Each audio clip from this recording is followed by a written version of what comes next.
क्या आपके नाखून पे भी काले दाग आ गए हैं? क्या आपका नाखून भी मोटा होकर टूट रहा है? नमस्कार दोस्तों, मैं डॉक्टर आयुषी शर्मा बीएचएमएस आप सभी का अपने यूट्यूब चैनल पर स्वागत करती हूँ। समझ रहे हो, क्या पता फंगल इन्फेक्शन की शुरुआत तो नहीं।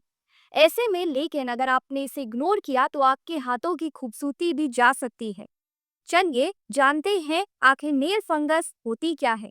नील फंगस यानी कि ऑल्कोमाइकोसिस एक ऐसी कंडीशन है जिसमें जो नेल के नीचे की स्किन होती है वहां पर फंगस डेवलप हो जाती है।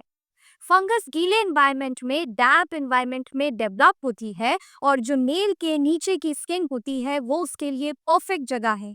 इसीलिए नेल फंगस नेल के नीचे बहुत अधिकतर हो जाती है। नेल फंगस के भी 3 टाइप्स होते हैं। सबसे पहला डिस्टल सबलिंगुअल ऑन्कोमाइकोसिस जो कि मोस्ट कॉमन होता है। फिर आता है वाइड सुपरफिशियल ऑन्कोमाइकोसिस और फिर आता है तीसरा जो कि होता है प्रॉक्सिमल सबलिंगुअल ऑन्कोमाइकोसिस। ये डायबिटिक लोगों में अधिकतर देखने को मिलता है। बहुत से कारण है जैसे कि बहुत ज्यादा पसीना आना नाखून के पास, तो इसकी वजह से भी हो सकता है। ऐसे में अगर डायबिटीज पेशेंट है या फिर इम्यूनिटी बहुत लो है तो यह भी एक कारण हो सकता है। अगर आप जो शूज हैं सॉक्स हैं वो गीले पहनते हैं तो यह भी एक वजह हो सकती है। अगर आप स्विमिंग पूल जो पब्लिक स्विमिंग पूल्स होते हैं, जिम होते हैं, सलून के एक्सपोजर में रहते हैं तो ऐसे भी यह भी एक वजह हो सकती है। साथ ही में नेल बाइटिंग करते हैं और ट्रॉमा हो गया है कोई तो उसकी वजह से भी यह हो सकता है। साथ में कोई इंजरी हो गई अगर नाखून पे तो यह भी एक कारण हो सकता है। और मोस्ट इम्पॉर्टेंट जो आजकल बहुत ज़्यादा चल रहा है, नेल्स का बार बार जो आर्टिफिशियल नेल्स आप लोग लगवाते हैं तो उनका ओवरयूज करने से भी यह कंडीशन डेवलप हो सकती है। साथ में अगर पुअर फैट हाइजीन है तो यह भी एक वजह हो सकती है। तो ये कुछ कारण हैं जिनकी वजह से नेल फंगस डेवलप हो सकती है। ये छोटी सी गलती बड़ी समस्या का संकेत हो सकती है। लक्षण क्या होते हैं नेल फंगस के? जो नाखून है सबसे पहले उसका रंग बदलने लगता है, काला, भूरा, पीला हो जाता है। नाखून फ्रेजाइल होने लगता है और टूटने लगता है। नाखून मोटा हो जाता है। नाखून की जो शेप है वो एब्नॉर्मल हो जाती है। जो नाखून के अंदर की जगह है वहाँ डेब्रिस गंदगी सी जम जाती है, बहुत ज़्यादा स्मेल भी आती है। नाखून को हाथ लगाते ही बहुत ज़्यादा दर्द और बहुत ज़्यादा डिस्कम्फर्ट फील होता है। और अगर समय रहते आपने इस पर ध्यान नहीं दिया, लक्षणों को इग्नोर किया तो आपका पूरा नाखून भी निकल सकता है। पैथोलॉजी जानना जरूरी है। ऐसे में फंगल इन्फेक्शन जो है वो डेवलप कैसे होता है? डर्मेटोफाइट्स की वजह से होता है, ये मोल्ड की वजह से भी हो सकता है, ये ईस्ट की वजह से भी हो सकता है। एक्चुअल में होता क्या है, जो डर्मेटोफाइट्स हैं वो केराटिन फीड करते हैं, यानी कि आम भाषा में बात करें तो केराटिन खाते हैं और जो केराटिन है वो हमारे नाखून में मिलता है। ऐसे में ये नेल बेड में स्प्रेड करने लग जाते हैं और स्प्रेड भी हो जाते हैं।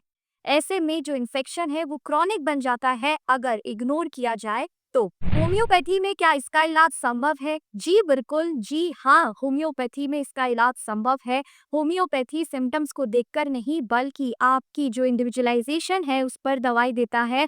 कुछ होम्योपैथिक मेडिसिन जो हम नेल फंगस के लिए यूज में लेते हैं, फर्स्ट आती है नाइट्रिक एसिड। अगर नाखून में से बहुत ज्यादा स्मेल आती है, बहुत ज्यादा ब्रिटल हो गया है तो नाइट्रिक एसिड बहुत अच्छी मेडिसिन है। दूसरी आती है एंटिम क्रू। अगर नाखून बहुत ज्यादा फ्रेजाइल और बहुत ज्यादा ब्रिटल हो गया है, बहुत ज्यादा टूट रहे हैं और बहुत दर्द भी होता है तो एंटिम क्रूड बहुत अच्छी मेडिसिन है। साथ में अगर वॉट्स हो गए हैं और जो नेल फंगस है वो बहुत ज्यादा डेवलप हो गई है तो थूजा इसके लिए बहुत अच्छी मेडिसिन है। सिलीशा हम यूज तब करते हैं अगर नाखून में पस हो रही है और जो नाखून है वो स्लो ग्रो कर रहा है तो सिलीशा बहुत अच्छे रिजल्ट्स देती है। तो ये कुछ मेडिसिन होम्योपैथिक में यूज होती हैं नेल फंगस के लिए। लेकिन आप अगर नेल फंगस से बहुत टाइम से परेशान है तो आप कंसल्ट कर सकते हैं अपनी समस्या को समय रहते, क्योंकि कॉन्स्टिट्यूशनल ट्रीटमेंट ही आपको ठीक कर सकता है और आपको समय रहते इस समस्या से छुटकारा दिला सकता है।